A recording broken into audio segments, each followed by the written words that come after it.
எல்லாருக்கும் வணக்கம். நீங்கள் பார்த்துட்ருக்கிறது என்னன்னு தெரியுதா உங்களுக்கு? தேன் கூடுங்க. ஆக்சுவலி எங்கள் குச்சிக்கிழங்கு காட்டில் வந்து தேன் வந்து கூடு வச்சுருந்துச்சு. இது உள்ளே தேன் இருக்கா இல்லையா, இல்லை தேன் எல்லாம் உறிஞ்சிருச்சா என்னன்னு கூட தெரியல. எடுத்தால் நல்லாயிருக்கும் அப்படின்னு எனக்கு ஃபீல் ஆகுது. பட் ஆனால் எங்களுக்கு எடுக்க தெரியாது. யாராவது தெரிஞ்சவங்க இருந்தால் வச்சு தான் எடுக்கலான் இருக்கோம்.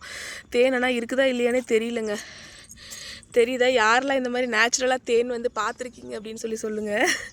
நான் சின்ன வயசில் எங்கள் அப்பா வந்துட்டு நிறையா தேன் மரத்துலலாம் அப்போ இருக்கோம், எடுத்துகிட்டு வருவாங்க.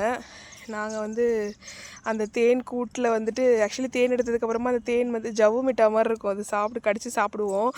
அது ஒரு மாதிரி சூப்பராக இருக்கும். இப்போ எனக்கு அது சாப்பிடணும் போல் இருக்குது. பட் ஆனால் உள்ளே தேன் இருக்குதா இல்லையான்னு தெரியல. எடுக்கவும் தெரியாது. எடுத்தால் கொத்து வாங்க வேண்டியதுதான்.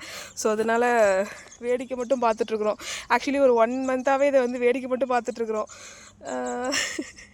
யாரெல்லாம் இந்த மாதிரி தேன் கூடு இப்போயும் பார்க்குறீங்கன்னு சொல்லுங்கள்.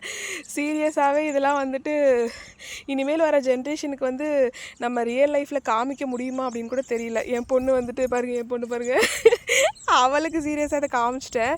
எனக்கு அது சந்தோஷம்தான். இந்த மாதிரி சிச்சுவேஷன் வந்து யாருக்கெல்லாம் இருக்குதுன்னு சொல்லுங்கள்.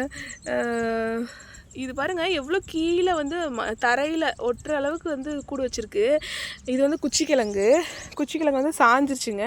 அந்த குச்சி மேலே வந்து இந்த தேன் வந்து கூடு வச்சுருக்கு. இது வந்து இது தெரியுதா? இந்த முள்ளு மரம், இது வந்து வேளா மரம்.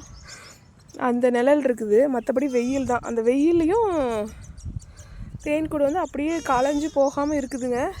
அதான் பெரிய ஆச்சரியம். யாரெல்லாம் இந்த மாதிரி லைஃப் வந்து மிஸ் பண்ணுறீங்க, யாருக்கெல்லாம் இந்த லைஃப் வேணும்னு சொல்லி நினைக்கிறீங்கன்னு சொல்லுங்கள். இது வந்து தங்கம் ஆட்டி விடாத. என் பொண்ணு ஆட்டி விட்டானா அவ்வளோதான், முடிஞ்சது ஜோலி. எங்கள் 2 பேர்த்து ஜோலி முடிஞ்சிச்சு. இது வந்து ஆடு வந்து குட்டி ஆடுங்க. ஆடு குட்டி போட்டிருக்க ஆடெலாம் தனியாக பிரித்து விட்ருக்கோம். பெருசெல்லாம் ஏன்னா வெயில் ரொம்ப ஜாஸ்தியாக இருக்கனால ரொம்ப தூரம் போயிட்டு வந்துச்சு. கொஞ்சம் லாங்காக போகணும். அங்கே போச்சு அப்படின்னா குட்டிலாம் ரொம்ப இதாயிருன்னு சொல்லிட்டு தனியாக பிரித்து விட்டாச்சு வீட்டு பக்கத்துலேயே. இது வந்து தென்னை மரங்க. இப்போ தான் வச்சு ஒரு 1 இயர் ஆகுது. நல்லா வளர்ந்துருச்சு. இன்னும் 1 வருஷம் 1.5 வருஷத்தில் காய்க்கு வரும்னு நினைக்கிறேன். இது வந்து தேக்கு மரங்க. தேக்கு மகாகனிலாம் வந்து சுற்றுனாப்பில் வச்சுருக்கோம். இனிமேல் தான் வாங்கிட்டு வந்து வைக்கணும். அந்த சைடெலாம் வந்துட்டு போர் போட ஹஸ்பண்ட் சொன்னாங்க, போர் போட்டுட்டு நம்ம வைக்கலாம் அப்படின்னு சொன்னாங்க. பார்ப்போம், கடவுள் எப்படின்னு தெரியல. ஸோ இப்படி தான் எங்கள் லைஃப் போயிட்டுருக்கு. இது வந்து எங்கள் அம்மா வீடுங்க. இது வந்து எங்கள் அம்மா வீடு. அம்மா வந்து இங்கே ஆடு மாடு வச்சுருக்காங்க. மற்றபடி பெருசாக விவசாயம் பண்ணுறதில்ல. ஏன்னா ஆள் அந்தளவுக்கு கிடைக்கிறதில்ல, அம்மாவால் அலைய முடியறதில்ல. அப்படிங்கிற காரணத்தினால வந்து விவசாயம் அந்தளவுக்கு சோளம் கம்பு மட்டும் போட்டுக்கிறது. மிளகா வீட்டு செலவுக்கு போடுவோம். குச்சிக்கிழங்கு கொஞ்சமாக போட்டு விற்றுக்கிறது. அதேமாதிரி சக்கரவள்ளி கிழங்கு கொஞ்சம் போடுவாங்க. இவ்வளோதான். பெருசாக வேறு வந்து வெள்ளாமெல்லாம் எதுவும் வைக்கிறது இல்லைங்க.